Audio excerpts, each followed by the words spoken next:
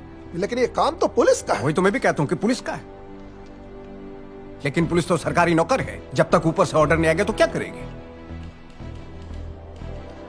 और ऊपर के लोग ठंडे एसी में बैठकर अपनी कुर्सियां गर्म करते हैं क्योंकि उनकी राजनीति ऐसे ही दंगों से चलती है। अगर इस देश में पुलिस को अपना काम करने के लिए छोड़ दिया जाए तो आधा घंटा भी नहीं लगेगा देश को दंगों से मुक्त करने के लिए।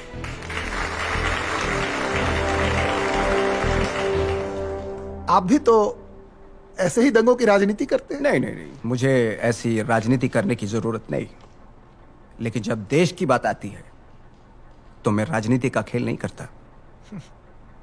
आप तो खेल में भी राजनीति करते हैं।